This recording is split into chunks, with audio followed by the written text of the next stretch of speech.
प्रधानमंत्री की social media पर शिखर पर लोकप्रियता, 24 घंटे में जुड़े 10 लाख से ज्यादा फॉलोअर्स। पीएम ने नए वीडियो के जरिए समर्थन और सकारात्मक सुझावों पर जताया आभार।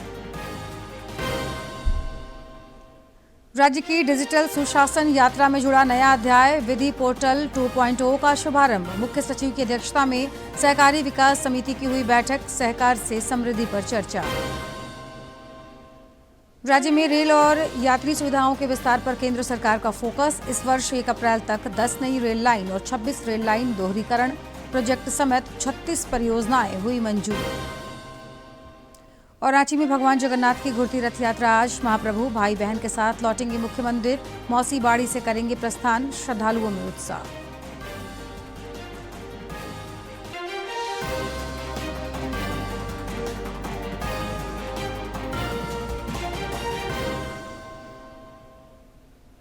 नमस्कार, खबरें झारखंड में आपका स्वागत है। मैं हूं जयलक्ष्मी और अब समाचार विस्तार से।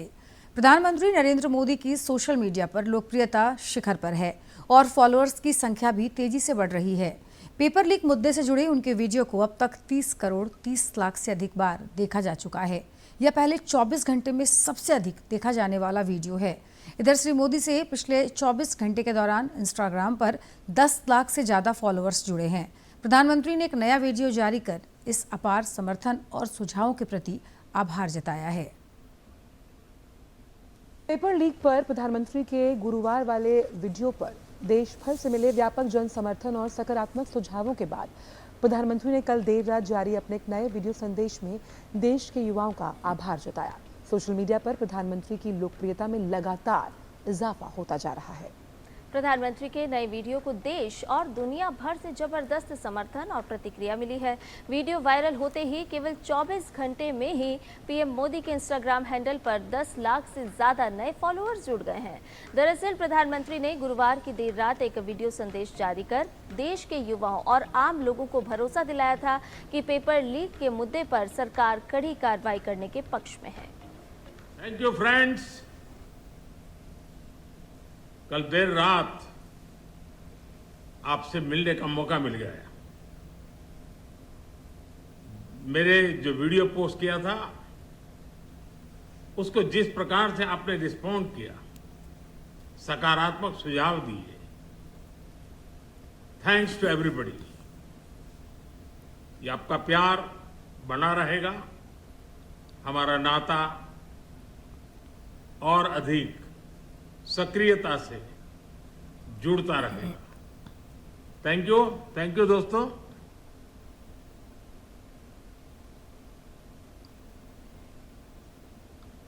केंद्रीय मंत्रिमंडल ने पेपर लीक और परीक्षा में गड़बड़ी के मामलों में फास्ट ट्रैक अदालतें बनाने और कड़ी सजा के लिए एक मसौदा विधेयक को मंजूरी दे दी है। संसद भवन परिसर में प्रधानमंत्री नरेंद्र मोदी की अध्यक्षता में मंत्रिमंडल की बैठक में इसे मंजूरी दी गई। इस विधेयक को अगले सप्ताह संसद में पेश किए जाने की संभावना है। बीच पेपर लीक को लेकर जारी विरोध प्रदर्शन के बीच केंद्रीय मंत्रिमंडल ने पेपर लीक के मामलों में कड़ी सजा का प्रावधान सुनिश्चित करने के लिए एक विधेयक के मसौदे को मंजूरी दे दी है। प्रधानमंत्री की अध्यक्षता में कल हुई कैबिनेट बैठक में इस विधेयक के प्रावधानों पर विस्तृत चर्चा हुई। इस नए विधेयक में प्रश्न पत्र लीक के खिलाफ सख्त सजा के प्रावधान किए गए हैं। संसद में अगले सप्ताह ये बिल पेश होगा और सरकार की पूरी कोशिश होगी कि ये बिल इसी सत्र में पारित हो जाए। सरकार ने सख्त रुख अपनाते हुए राष्ट्रीय परीक्षा एजेंसी के 47 अधिकारियों को बर्खास्त कर दिया है। सूत्रों के मुताबिक इनमें से कुछ अधिकारियों के खिलाफ कानूनी और आपराधिक कार्रवाई भी की जाएगी। एनटीए ने महाप्रबंधक स्तर के वरिष्ठ पेशेवर पदों पर नियुक्ति के लिए विज्ञापन प्रकाशित किए हैं। संघ लोक सेवा आयोग के प्रतिभा सेतु पोर्टल द्वारा 16 युवा पेशेवरों की भर्ती प्रक्रिया भी शुरू कर दी गई है। नीट पेपर लीक मामले में एनटीए ने अपने 47 अधिकारियों को बर्खास्त कर दिया। सूत्रों के मुताबिक बर्खास्त अधिकारियों से कुछ में खिलाफ आपराधिक मामले भी दर्ज किए जाएंगे और ये कार्रवाई एनटीए में व्यापक सुधार अभियान का एक बड़ा हिस्सा मानी जा रही है। एक दिन पहले ही शिक्षा विभाग के सचिव को भी बदला गया। अब सरकार परीक्षा प्रणाली को सुरक्षित बनाने के लिए आउटसोर्सिंग व्यवस्था में बदलाव करने की तैयारी कर रही है। इसके साथ ही तकनीकी सुधार और नई टेस्टिंग व्यवस्था लागू करने की भी तैयारी है, जिससे भविष्य में पेपर लीक की घटनाओं पर लगाम लगाई जा सके। सरकार का कहना है कि दोषियों के खिलाफ कानूनी कार्रवाई के साथ साथ जवाबदेही भी तय की जाएगी। परीक्षा प्रणाली में सुधार और पेपर लीक रोकने के उपायों से जुड़ी मांगों को लेकर सरकार और कॉकरोच जनता पार्टी सीजेपी के प्रतिनिधिमंडल के बीच आज एक और दौर की बातचीत होगी। इससे पहले कल भी नई दिल्ली में केंद्रीय मंत्री जेपी नड्डा और डॉक्टर जितेंद्र सिंह ने सीजेपी प्रतिनिधिमंडल के साथ बैठक की थी। दोनों पक्षों के बीच ये बातचीत छात्रों की मांगों को लेकर जारी गतिरोध के बीच हो रही है। कल करीब 2 घंटे तक चली बातचीत के बाद सीजेपी ने ये दावा किया था कि सरकार उनकी 2 प्रमुख मांगों पर सकारात्मक रुख दिखा रही है। वीपी हाउस में हुई बैठक में केंद्रीय मंत्री जेपी नड्डा और डॉक्टर जितेंद्र सिंह ने सीजेपी प्रतिनिधि मंडल से मुलाकात की, जिसमें छात्रों की मांगों पर विस्तार से चर्चा हुई। इस दौरान सीजेपी ने अपनी 3 प्रमुख मांगों के साथ परीक्षा सुधार से जुड़े 5 लिखित सुझाव भी सरकार को सौंपे। बैठक के बाद केंद्रीय मंत्री जेपी नड्डा ने सभी प्रस्तावों पर गंभीरता से विचार करने का आश्वासन दिया था, तो वहीं सीजेपी के राष्ट्रीय प्रवक्ता आशुतोष रांका ने उम्मीद जताई है कि आज तीसरे दौर की बैठक में सरकार उनकी मांगों पर स्पष्ट रुख सामने रखेगी। कांग्रेस के खिलाफ भाजपा के नेता और कार्यकर्ता लगातार हमलावर हैं। भाजपा की प्रदेश मंत्री शालिनी वैश्यार ने आरोप लगाया कि पेपर लीक के मुद्दे पर विपक्ष नौटंकी कर रहा है और युवाओं से उन्हें कोई लेना देना नहीं है। उन्होंने यह भी आरोप लगाया कि राहुल गांधी देश में अराजकता फैलाना चाहते हैं। इस मौके पर पार्टी नेता महादेव दुबे ने भी कांग्रेस को घेरा।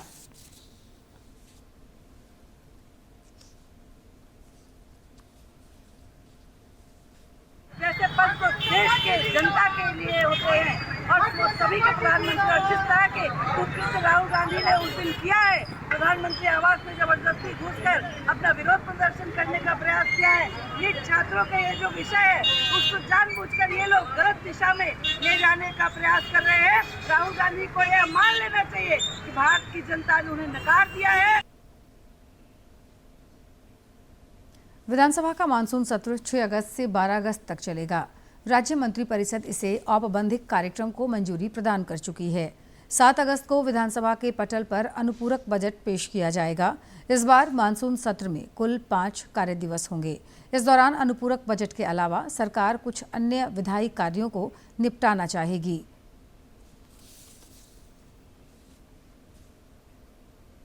राज्य सरकार ने न्यायालयों से जुड़े प्रकरणों के समग्र और प्रभावी डिजिटल प्रबंधन की दिशा में एक बड़ा कदम उठाते हुए विधि पोर्टल 2.0 का शुभारंभ किया।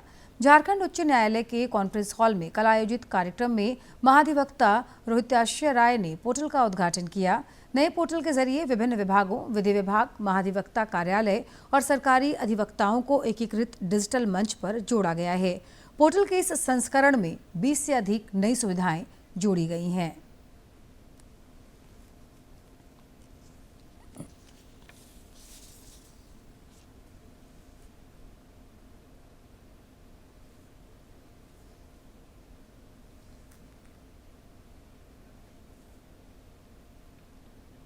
राज्य में सहकारी विकास समिति की कल बैठक हुई, जिसमें सहकार से समृद्धि पर जोर दिया गया। इस दौरान मुख्य सचिव सह समिति के अध्यक्ष अविनाश कुमार भी मौजूद रहे। बैठक में राज्य की सहकारिता क्षेत्र के विस्तार, आधुनिकीकरण, विविधीकरण एवं संस्थागत सुदृढ़ीकरण से संबंधित कुल 15 महत्वपूर्ण एजेंडों पर विचार विमर्श किया गया। मुख्य सचिव ने सहकारी संस्थाओं को सुदृढ़ करने और बेहतर कार्य संस्कृति पर बल दिया, ताकि सहकार से समृद्धि का लक्ष्य पूरा हो सके। राज्य में एसआईआर की प्रक्रिया के तहत एन्यूमरेशन प्रपत्रों के डिजिटलाइजेशन का काम तेज गति से आगे बढ़ रहा है। राज्य में 87% से अधिक डिजिटलाइजेशन का काम पूरा हो चुका है। मुख्य निर्वाचन पदाधिकारी के रवि कुमार ने बाकी मतदाताओं से यथाशीघ्र प्रपत्र जमा करने का आग्रह किया तथा उनका भी डिजिटलाइजेशन समय पर पूरा हो सके, यह प्रक्रिया 29 जुलाई तक पूरा करने का लक्ष्य है। 5 अगस्त को प्रारूप मतदाता सूची का प्रकाशन होगा।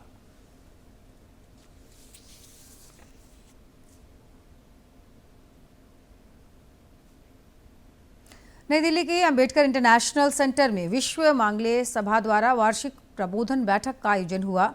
समापन सत्र के आरएसएस के सरसंघ संचालक मोहन भागवत ने विकसित भारत निर्माण में महिलाओं की भूमिका को रेखांकित किया।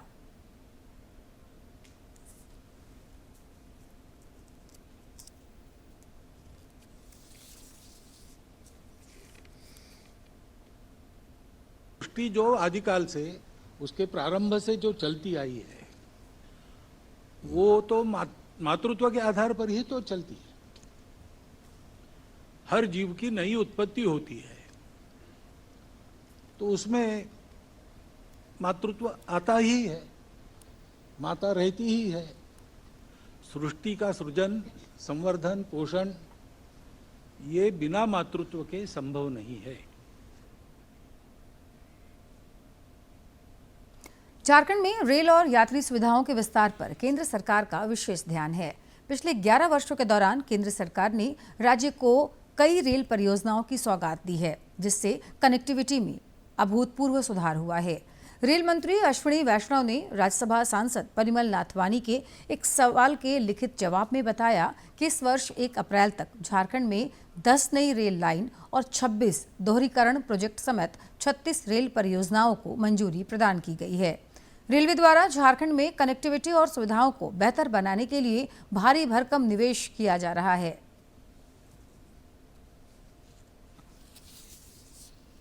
रांची के जगन्नाथपुर में घुरती रथ यात्रा का आज आयोजन किया जा रहा है। महाप्रभु जगन्नाथ भाई बलभद्र और बहन सुभद्रा के साथ रथ पर सवार होकर मुख्यमंत्री लौटेंगे। 9 दिनों तक मौसीबाड़ी में प्रवास के बाद उनकी मुख्य मंदिर में आज वापसी होगी। इधर घुरती रथ यात्रा को लेकर प्रशासनिक तैयारियां पूरी कर ली गई हैं। जगन्नाथपुर इलाके में यातायात व्यवस्था में थोड़ा फेरबदल किया गया है। घुरती रथ यात्रा को लेकर महाप्रभु के भक्तों में उत्साह है। मौसीबाड़ी में आज भक्तों ने पूजा अर्चना कर मंगल कामना की। पूरे क्षेत्र में मेला की वजह से एक अलग ही रौनक दिख रही है और लगातार लोग यहां पहुंच रहे हैं और भगवान के दर्शन भी कर रहे हैं। इधर खूंटी में कल भगवान श्री जगन्नाथ रथ यात्रा पूजा महोत्सव का समापन हुआ। वापसी के समय घुरती रथ यात्रा दुर्गा मंदिर से नेताजी चौक, भगत सिंह चौक, बाजार तांड़ से होते हुए 94 बटालियन सीआरपीएफ कैंपस पहुंची, जहां पर पूजा अर्चना तथा धार्मिक अनुष्ठान के साथ भगवान श्री जगन्नाथ जी को पुनः विराजमान किया गया। घुरती रथ यात्रा में स्थानीय लोगों ने भी बढ़ चढ़कर हिस्सा लिया। रथ यात्रा उपरांत भव्य प्रसाद वितरण का आयोजन किया गया।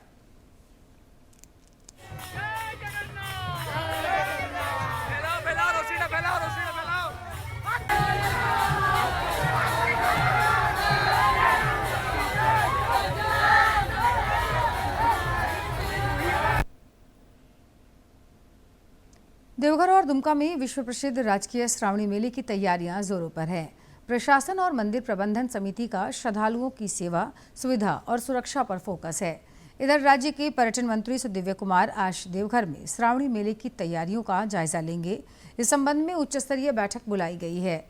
श्री कुमार ने इससे पहले सपरिवार बाबा वैद्यनाथ की पूजा अर्चना कर मंगल कामना की।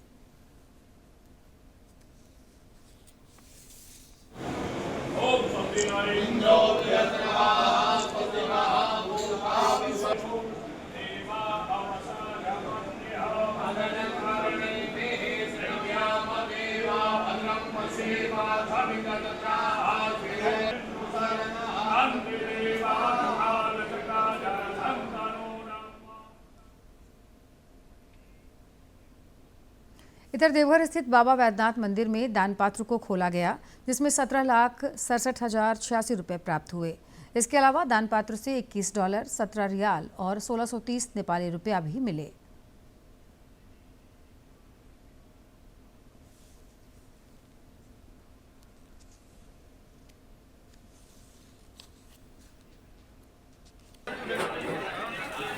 मंदिर वाला हाँ सब आइए चले जाए।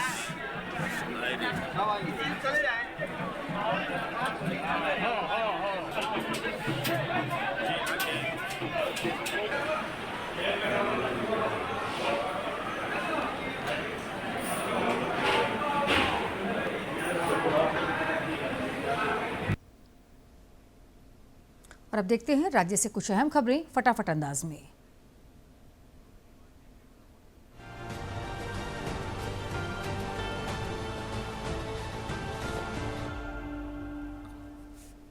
रांची में आयोजित लुक एट दैट में महिलाओं की रचनात्मकता, हुनर और उद्यमिता को बढ़ावा दिया गया।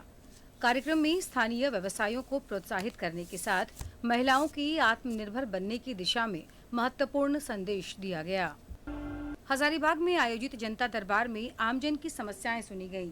प्राप्त आवेदनों पर संबंधित विभागों को नियमानुसार जांच कर समयबद्ध और गुणवत्तापूर्ण निस्तारण सुनिश्चित करने के निर्देश दिए गए। हर मामले में संवेदनशीलता, पारदर्शिता और जवाबदेही के साथ कार्रवाई पर जोर दिया गया। हजारीबाग सदर अस्पताल के औचक निरीक्षण में स्वास्थ्य सेवाएं, चिकित्सा उपकरणों, आयुष्मान कार्ड केंद्र और ENT OPD की व्यवस्थाओं की समीक्षा की गई। बंद लिफ्ट की जल्द मरम्मत और आउटसोर्स कर्मियों के लंबित वेतन भुगतान के लिए आवश्यक कार्रवाई के निर्देश दिए गए। खूंटी के तोरपा प्रखंड स्थित गोपला गांव ने भारत सरकार के जल शक्ति मंत्रालय के साथ वर्चुअल सुजल ग्राम संवाद में भाग लिया। जल जीवन मिशन के तहत सामुदायिक सहभागिता, सुरक्षित पेयजल उपलब्धता और सतत जल प्रबंधन को लेकर विस्तृत संवाद किया गया। खूंटी में जिला स्तरीय पुनरीक्षण समिति एवं परामर्शदात्री समिति की बैठक आयोजित कर CD रेडियो, KCC, PMEGP, मुद्रा और SHG क्रेडिट लिंकेज सहित विभिन्न योजनाओं की प्रगति की समीक्षा की गई। बैंकों को निर्धारित लक्ष्यों की प्राप्ति के लिए कार्य में तेजी लाने के निर्देश दिए गए। बोकारो में रामरुद्र उच्च विद्यालय चास में छात्रा सशक्तिकरण एवं जागरूकता शिविर आयोजित किया गया। करीब 200 छात्राओं को महिला अधिकार, साइबर सुरक्षा, शिक्षा और सरकारी योजनाओं की जानकारी दी गई। क्विज, भाषण और निबंध प्रतियोगिता के विजेताओं को सम्मानित किया गया। बोकारो समाहरणालय में आयोजित हम आपको सुनते हैं लोक संवाद कार्यक्रम में उपायुक्त ने 33 मामलों की सुनवाई की। तेलडी निवासी जीरा देवी की राशन कार्ड में नाम जोड़ने की समस्या पर त्वरित कार्रवाई के निर्देश दिए गए। प्रक्रिया पूरी होने तक खाद्यान्न व योजनाओं का लाभ सुनिश्चित किया जाएगा। देवघर बाबा मंदिर प्रांगण में मंदिर प्रशासन की देखरेख में 18 दान पात्र खोले गए। गिनती के बाद दान पात्रों से कुल 17,67,086 रुपए की आय प्राप्त हुई। इसके अलावा नेपाली मुद्रा 1630, डॉलर 21 और रियाल 17 भी दान स्वरूप मिले। दान पात्रों को कड़ी सुरक्षा के बीच खोला गया। देवघर के मोहनपुर थाना क्षेत्र में लूटपाट करने वाले गिरोह के एक सदस्य को SIT ने गिरफ्तार किया। पुलिस ने आरोपी विष्णु यादव के पास से देशी कट्टा और रिखिया थाना क्षेत्र से लूटा गया मोबाइल बरामद किया। आरोपी पर कांवरियों से लूट समेत अन्य घटनाओं में संलिप्तता का आरोप है। रामगढ़ में जल जीवन मिशन और स्वच्छ भारत मिशन की समीक्षा बैठक में विद्यालयों में पेयजल व्यवस्था सुनिश्चित करने के निर्देश दिए गए।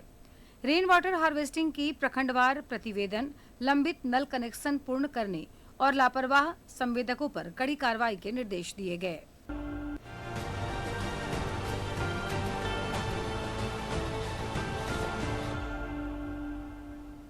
और अब बात करेंगे मौसम की। राज्य के कई इलाकों में अगले 5 दिनों के दौरान अच्छी बारिश की संभावना है।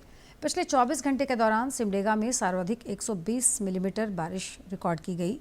दुमका, खूंटी, देवघर, जामताड़ा और रांची में अच्छी बारिश हुई। इस मानसूनी बारिश की वजह से जहां पारा नीचे की ओर लुढ़का है, वहीं किसानों की उम्मीदें भी बढ़ी हैं। वर्षा आंकड़ों में भी लगातार सुधार हो रहा है। बारिश का सिलसिला फिलहाल चलता रहेगा।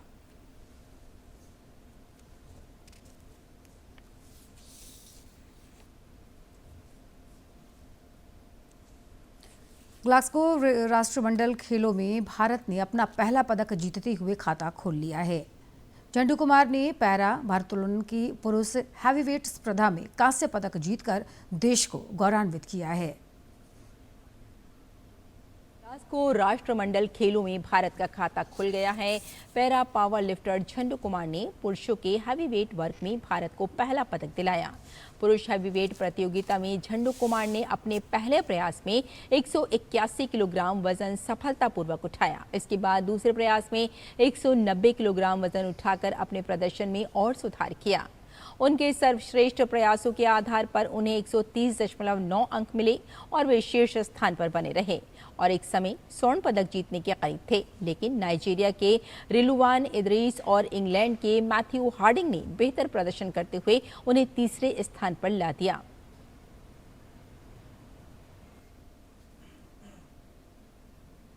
भारत और जिम्बाब्वे के बीच दूसरा T20 मैच आज शाम 4:30 बजे से हरारे में खेला जाएगा। 3 मैचों की श्रृंखला में भारत 1-0 से आगे है। आज के मैच को जीतकर टीम इंडिया अजय बढ़त हासिल करना चाहेगी। वहीं मेजबान टीम वापसी के इरादे से मैदान में उतरेगी। श्रेयस अय्यर की अगुवाई में भारतीय क्रिकेट टीम आज जिम्बाब्वे के खिलाफ दूसरे टी20 में सीरीज जीतने के इरादे से मैदान पर उतरेगी। आयरलैंड और इंग्लैंड से हारने के बाद 3 बार के टी20 विश्व कप विजेता भारत ने पहले टी20 में जिम्बाब्वे को 7 विकेट से हराकर 1-0 की बढ़त हासिल कर ली। युवा बल्लेबाज वैभव सूर्यवंशी की 19 गेंदों में खेली गई 50 रन की पारी और मयंक यादव की तूफानी गेंदबाजी ने भारत की जीत में महत्वपूर्ण भूमिका निभाई।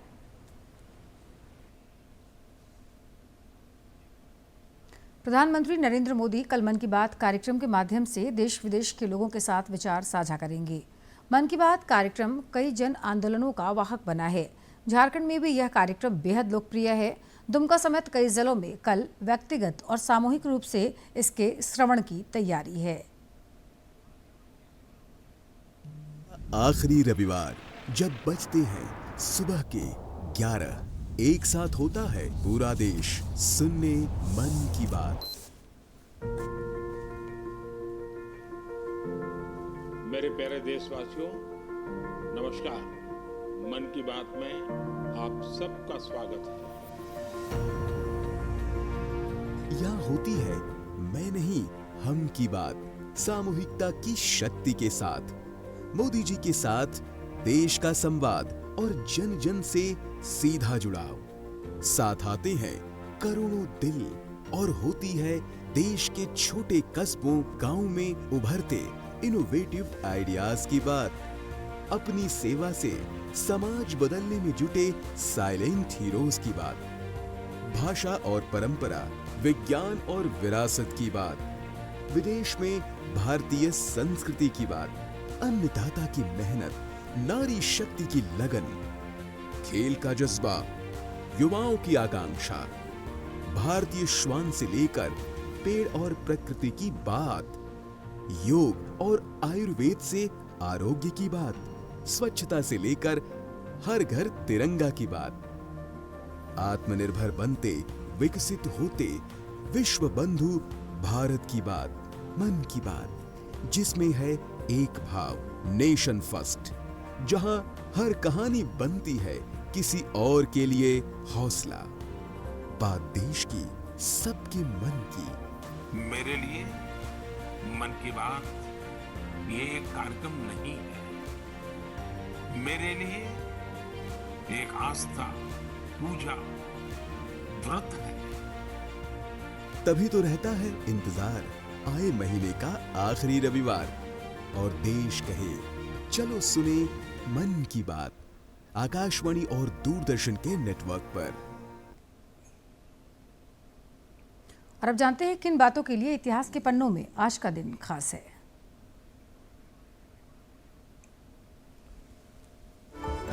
25 जुलाई वर्ष 1978 में विश्व का पहला टेस्ट ट्यूब बेबी यानी परख नली शिशु का जन्म हुआ। ब्रिटेन के मैनचेस्टर शहर में दुनिया की पहली IVF शिशु लुइस ब्राउन का जन्म हुआ। लुइस ब्राउन नाम की बच्ची आधी रात के बाद सरकारी अस्पताल में पैदा हुई। ब्राउन का वजन करीब 2.5 किलो था और वो ऑपरेशन के जरिए पैदा हुई। नवंबर 1977 में लुई की मां के गर्भ में डॉक्टरों ने उनके पति और उनका भ्रूण रखा था, जिसे IVF यानी इन विट्रो फर्टिलाइजेशन इलाज कहते हैं। इसके बाद ब्रिटेन में करीब 5000 युगलों ने संतान प्राप्ति के लिए इस नए इलाज के लिए पंजीकरण करवाया।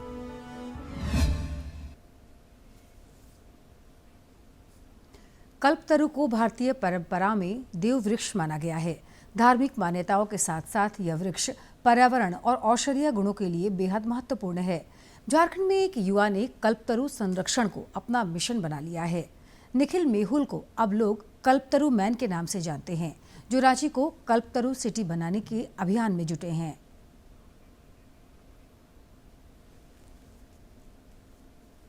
रांची के निखिल मेहुल ने पर्यावरण संरक्षण को जीवन का उद्देश्य बना लिया है। वर्ष 2019 से अब तक कई राज्यों में 3000 से अधिक कल्प वृक्ष लगाए गए हैं। केवल रांची में ही वे 2100 से ज्यादा कल्प वृक्ष लगा चुके हैं। निखिल खुद कल्पतरु के बीज से पौधे तैयार करते हैं और पौधा लगाने की इच्छा रखने वाले लोगों को निःशुल्क उपलब्ध कराते हैं। पर्यावरण विषय पे हमने कल्प वृक्ष की चर्चा वहाँ पे हमने देखी थी। कि झारखंड में 4 कल वृक्ष हैं और पूरे भारत में वयस्क जो बड़े पेड़ हैं वो 9 हैं। तो हमारे मन में ये प्रश्न आया कि आखिर ये दुर्लभ की स्थिति इतनी कम संख्या में क्यों है। तो हमने इस पर काफ़ी रिसर्च किया। तत्पश्चात हमने सोचा कि इस पर कार्य करने की आवश्यकता है। तो फिर हम रांची के जो डोरंडा के पास में 3 कल्प वृक्ष हैं वहाँ से हमने दाने लाए, तत्पश्चात उनको तैयार किया और इनके प्रसार और इनके संरक्षण पे लगातार हम 2019 से कार्यरत हैं। निखिल के अनुसार कल्पतरू सिर्फ धार्मिक आस्था से जुड़ा वृक्ष नहीं है बल्कि पर्यावरण के लिए भी बेहद उपयोगी है। इसमें औषधीय गुण पाए जाते हैं। इसके फल में विटामिन सी और कैल्शियम की मात्रा होती है, जबकि इसकी पत्तियों में मौजूद एंटीऑक्सीडेंट तत्व स्वास्थ्य के लिए लाभकारी माने जाते हैं। तो सर्वप्रथम हमने 100 आसपास दाने डाले थे, लेकिन उनमें इनकी जो पौधे की जर्मिनेशन थी बहुत ही कम थी। तो वहाँ से लगभग 46 पौधे अंकुरित हुए थे, फिर वे बड़े हुए और मैंने उसे नेत्रहाट आवास विद्यालय लातेहार, राजभवन जो अभी लोक भवन हो गया है वहाँ पे, फिर विधानसभा भवन और हमारे भारत के अन्य राज्यों में हरियाणा, उत्तर प्रदेश का बुंदेलखंड विश्वविद्यालय और छत्तीसगढ़ के गुरु घासीदास विश्वविद्यालय इत्यादि कई ऐसे भारत के क्षेत्रों में भी हमने इनका पौधारोपण किया है। कल्पतरू को दुनिया के दुर्लभ और दीर्घायु वृक्षों में शामिल माना जाता है। निखिल बताते हैं कि यह वृक्ष भूमिगत जल संरक्षण में भी अहम भूमिका निभा सकता है। अधिक मात्रा में पानी को संचित करने की क्षमता के कारण जलवायु परिवर्तन के दौर में इसका संरक्षण बेहद जरूरी है। रांची को विशेष तौर पर कल्पतरू सिटी बनाने के उद्देश्य से हमने 2100 कलवृक्ष के पौधे तैयार किए हैं, जिसमें से एक आप देख सकते हैं हमारे पास एक कलवृक्ष का एक पौधा है जो DSPMU रांची यूनिवर्सिटी कैंपस में है। तो इसी प्रकार हमारे एक होन्हे गांव में लगभग 46 कलवृक्ष लगभग 12 से 15 फीट इतने बड़े बड़े हो गए हैं। धार्मिक मान्यताओं में कल्पतरू को मनोकामनाएं पूरी करने वाला वृक्ष भी माना गया है, लेकिन बदलते पर्यावरणीय हालात में यह वृक्ष प्रकृति संरक्षण का मजबूत आधार भी बन सकता है। निखिल मेहुल की यह पहल लोगों को अधिक से अधिक पौधारोपण और पर्यावरण संरक्षण के लिए प्रेरित कर रही है। DD न्यूज के लिए रांची से अवधेश गौतम की रिपोर्ट। और खबरों के अंत में एक नजर मुख्य समाचार पर।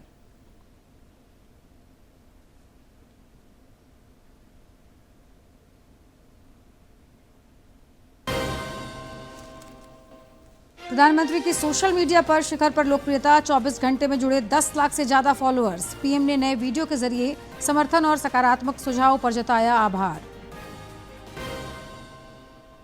राज्य की डिजिटल सुशासन यात्रा में जुड़ा नया अध्याय, विधि पोर्टल 2.0 का शुभारंभ। मुख्य सचिव की अध्यक्षता में सहकारी विकास समिति की हुई बैठक, सहकार से समृद्धि पर चर्चा। राज्य में रेल और यात्री सुविधाओं के विस्तार पर केंद्र सरकार का फोकस। इस वर्ष 1 अप्रैल तक 10 नई रेल लाइन और 26 रेल लाइन दोहरीकरण प्रोजेक्ट समेत 36 परियोजनाएं हुई मंजूर। और रांची में भगवान जगन्नाथ की घुड़ती रथ यात्रा आज। महाप्रभु भाई बहन के साथ लौटेंगे मुख्य मंदिर, मौसी बाड़ी से करेंगे प्रस्थान। श्रद्धालुओं में उत्साह।